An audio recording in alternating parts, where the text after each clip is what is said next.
Sinabi ko yan, simula pa lang, wala sanang ganito kung maayos lang yung presidente natin.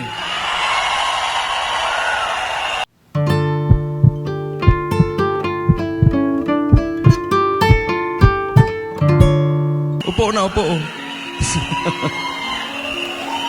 Kumusta kayo mga Kapampangan?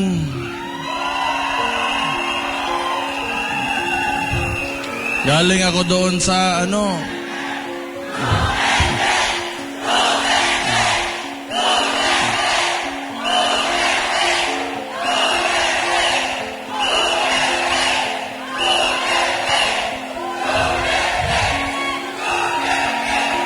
bago ako magsimula,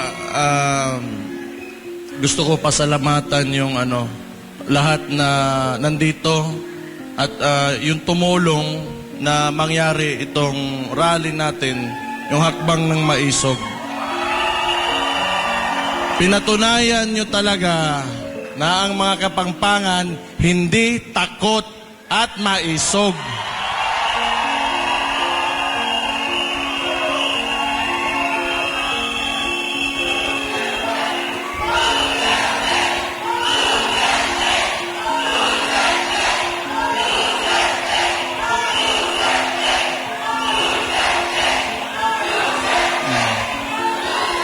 Ayan.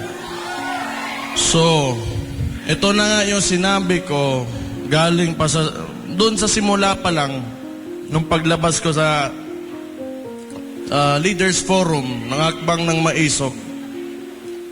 Lahat ito, tayong lahat ngayon ay kagagawan lamang ng isang tao. And who is responsible kung bakit tayo nandito ngayon,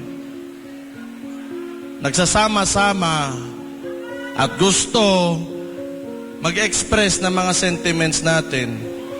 Sinabi ko yan, simula pa lang, wala sanang ganito kung maayos lang yung presidente natin.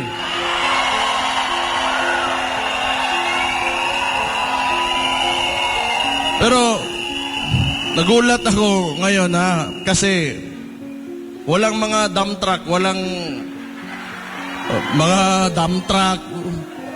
Hindi nila kinaya yung mga Kapampangan. Putang ina, tunay na maisog ng Kapampangan.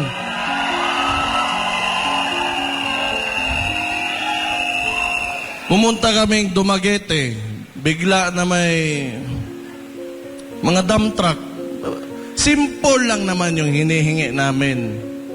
Hindi naman siguro lahat ng tao o may tao sa mundong ito na tama lahat ng ang ginagawa. Yung gusto lang natin is the right to express ourselves. At yun na lang yung hinihingi natin, ayaw pa. Baka ang sunod niyan, hindi na tayo pwedeng huminga. Ano bang problema talaga it's a very confusing administration, actually, sa totoo lang. Hindi ko maintindihan yung mga kilos o mga ginagawa. Parang ako mayor ako ng Davao. Ako si Sebastian Duterte, yung mga hindi ako kilala ha. Ako yung mayor ng Davao. Ngayon,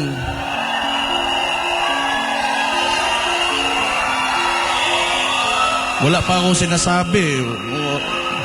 Sandali lang, pagsalitain na naman ako. Yung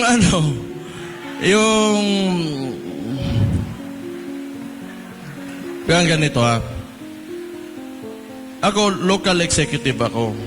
Siyempre, alam ko yung concerns ng mga barangay namin, yung mga communities.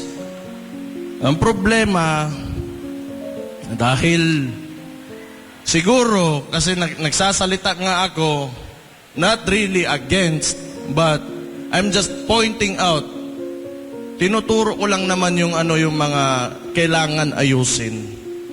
Kung tingin nyo against ako, di wala akong pakialam.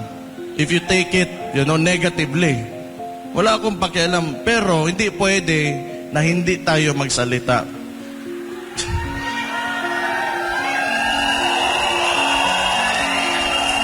Yung hindi ito rule of a single person. It's demokrasya tayo eh. It is the rule of the majority. Hindi ibig sabihin na kung anong gusto mo mangyari o gawin mo, yun na yung mangyayari dyan. Kailangan mong pakinggan yung boses o ano yung mga sentimento talaga ng mga tao. And unfortunately now, that is not happening. How can you govern a state or a nation if you do not listen to the majority?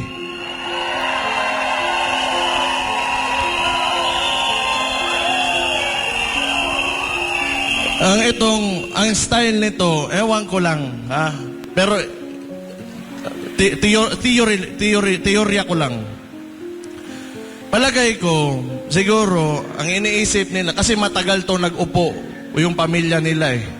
20 years, more or less 20 years yan, yung tatay niya, nagkaroon tayo ng authoritarian regime. Siguro, may gusto talaga to na maibalik yon. Kasi sa ginagawa niya ngayon, hawak nila lahat. Ito mainstream media, wala na yan. Wala na yan.